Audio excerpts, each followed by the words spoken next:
窗外暴雨连连，女人却躲在帐篷里惬意悠闲，吃着大餐，烤着炉火度过每天。这天，女人开着小车来到一片森林中间，然而此时却是个暴雨天。小美只好穿好雨衣下车，打开车后备箱中取出满满一车的装备，准备开始露营营地的搭建。她将帐篷铺设展开，无需充气的车尾帐篷很快就能独自轻松支棱起来，迅速就能完成露营营地的初步打造。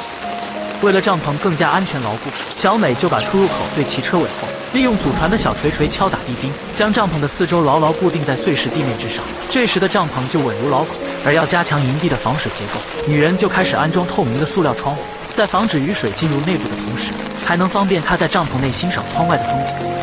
完成帐篷的初步建设后，小美也终于可以脱下厚重的雨衣，回到室内躲在帐篷的庇护下休息片刻，等待暴雨的停下。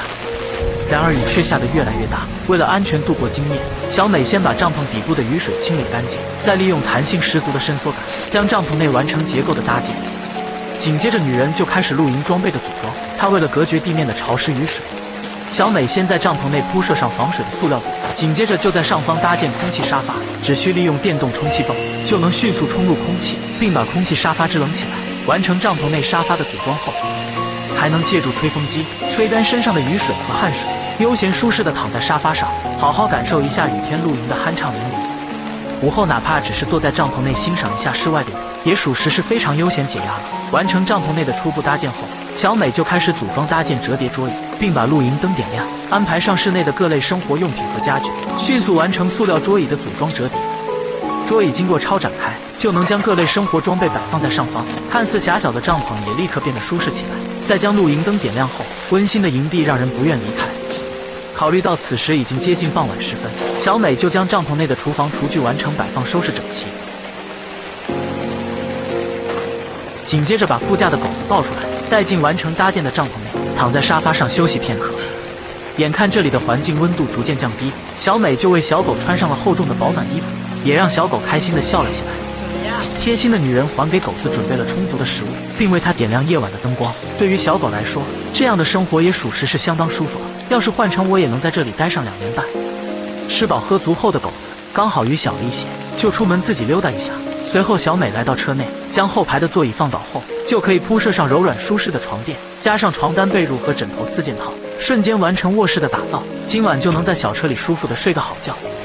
不过，经过一整天露营搭建，小美的身体已经变得潮湿又疲惫，持续不断大雨拍打在身上，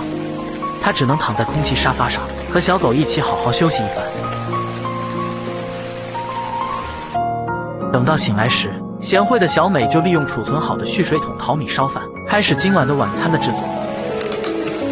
随后，她起锅烧油，煮了一锅番茄酱汁汤，搭配上鱿鱼和小饮料，属实是下菜的美味佳肴。热腾腾的辣汤让女人一整天露营生活变得更加舒适。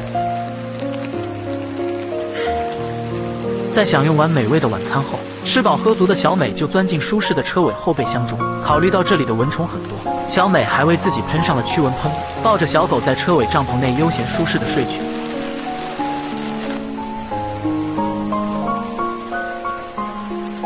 等到醒来时，已经进入了夜晚，天色也渐渐凉了起来。此时正值夏末初秋，已经有些寒意。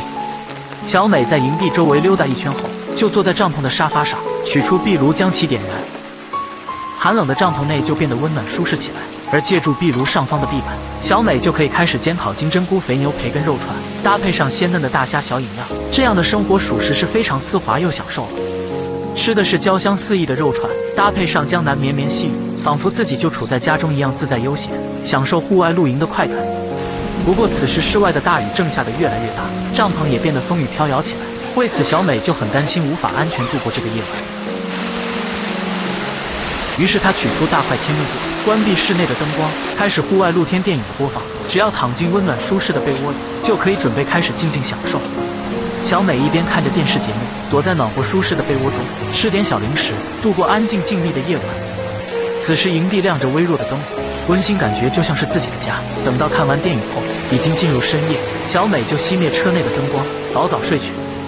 第二天一早，大雨还未停下，有了小狗的陪伴，独自一人出门露营的小美也变得没那么孤单寂寞。她起身坐在空气沙发上，喝着小饮料，准备开始制作今天的早餐。米饭加上鱿鱼须和紫菜菌菇，准备烧一碗热乎的盖浇饭。然而此时却突然狂风暴雨起来，小美只能打着小伞出门，开始收拾准备回家。迎面狂风大雨让帐篷结构坍塌，眼看着顶部的大雨积累起来，累积在帐篷上方，小美就迅速将锅里的米饭盛出，浇上酱汁和泡菜，开始享用一早的早餐。考虑到这时的大雨已经越来越大，为了安全，女人也决定开始收纳帐篷。她将室内的装备收纳，重新装回车后备箱中，随后将结构支撑取下，重新起来折叠，打包卷起放进车内，完成这次解压的暴雨露营。小美就驾驶小车继续她的露营之旅。